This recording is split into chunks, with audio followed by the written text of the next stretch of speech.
माता की। माता रानी सबको सुखी रखे। मेरा आपको सबको सादर प्रणाम।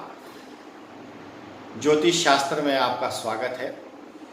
ज्योतिष शास्त्र में आज हमारा विषय है चंद्रमा 8वें स्थान में जातक को किस प्रकार का फल प्राप्त करवाता है।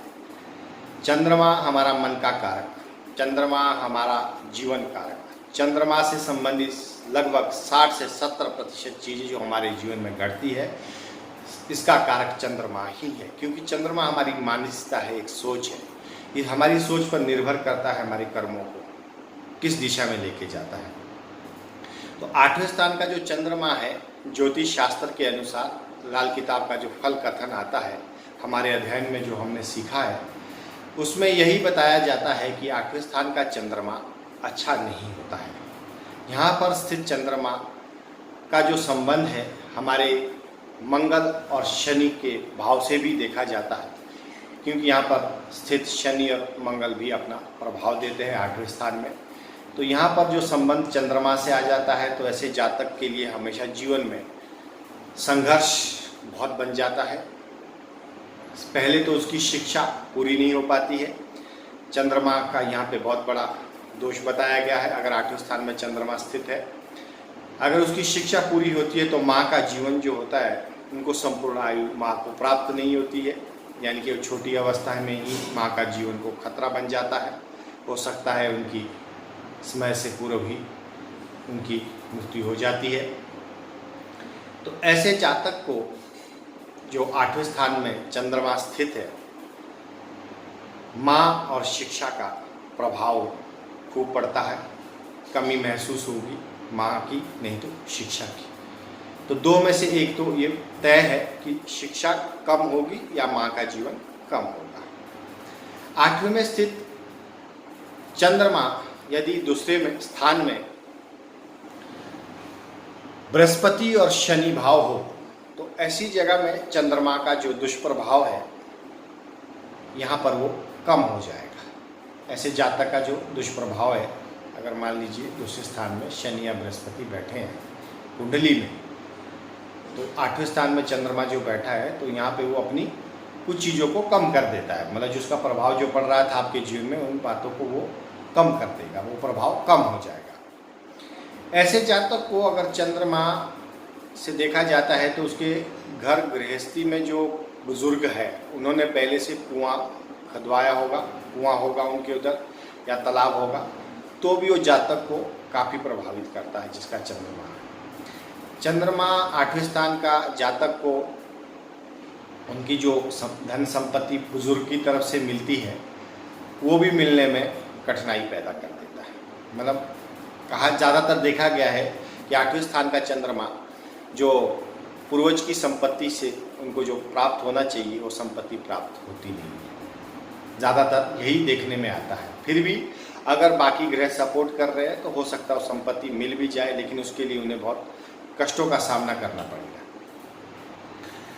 यदि जातक अपने चंद्रमा को ठीक करना चाहता है यहाँ पे, तो उससे संबंधित कुछ उपाय आते हैं। क्योंकि चंद्रमा 8वां जो चंद्रमा है ये अच्छा नहीं है, प्रभाव अच्छे नहीं देगा जीवन भर।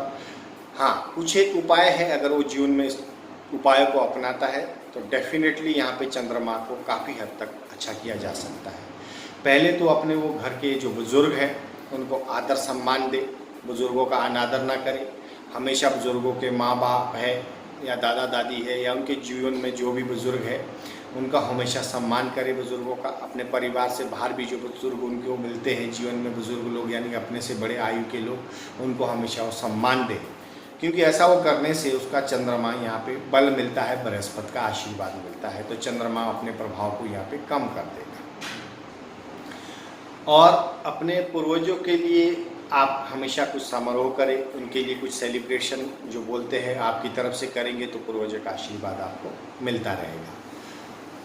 आप बच्चों का पाँव भी छूकर अगर उन्हें खुश करते हैं तो भी यहाँ पे आपको कुछ हद तक तकलीफ़ें कम हो जाएगी। चंद्रमा से संबंधित अगर दूसरा अच्छा, सबसे अच्छा उपाय है कि आप अगर शमशान से या कुएं से पानी लेके आते हैं और वो घर में हमेशा आप पानी रखते हैं, खर्च नहीं करना है, उसको सदैव अपने पास रखना है, फिर वापस लेके आए, बीच बीच में ऐसे लाते रहे, तो आपका काफ़ी हद तक यहाँ पे चंद्रमा जो दूषित है वो आपको काफ़ी हद तक अच्छे फल प्रदान करेगा। चंद्रमा से संबंधित उपाय और आता है आपके जीवन में, अगर आप अनैतिकता से बचें तो और उचित। अगर आप अनैतिकता का तात्पर्य है आपको कोई भी ऐसे बुरे कार्य नहीं करने हैं, आपकी शादी हो चुकी है, आप शादीशुदा है, तो आपको बाहर अपना किसी से संबंध जो अलग संबंध बना के कोई रखते हैं, क्योंकि ऐसा योग आपके जीवन में इधर बनता है, क्योंकि आपकी मन की चंचलता इधर स्थिर नहीं है। तो आप क्या करते हैं, बाहर संबंध बनाते हैं, नाजायज़ आपके संबंध होते हैं, तो उससे आपको बचना है। ज़रा भी अगर आपने चूक की तो जितने भी आप अच्छे कर्म करोगे सब यहाँ पे एक क्षण में डूब जाएगी, पूरा पानी हो जाएगा।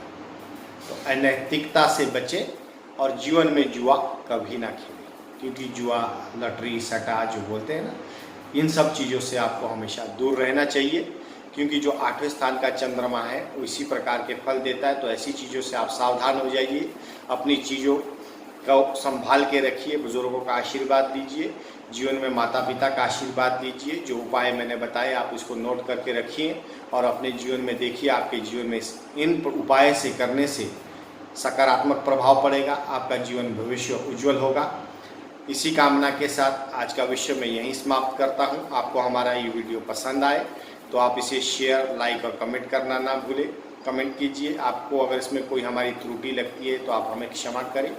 लेकिन अगर आप किसी को आगे शेयर करते हैं, हो सकता है किसी को इसकी ज़रूरत हो, तो इसके माध्यम से आपको भी पुण्य प्राप्त होता है। तो आप इसको शेयर करना ना भूलें।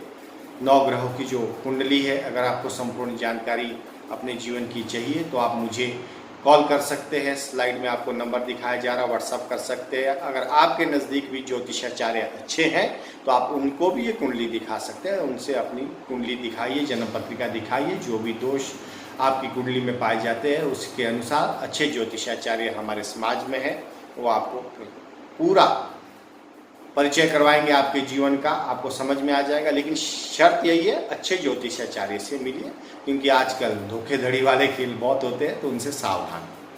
तो आज का विषय मैं यही समाप्त करता हूँ। आशा करता हूँ मेरा आपको ये वीडियो पसंद आया होगा। आगे के लिए और आगे विषय लेकर आएंगे हम, तब तक आप इसको सब्सक्राइब भी कर सकते हैं। जय माता की, माता रानी।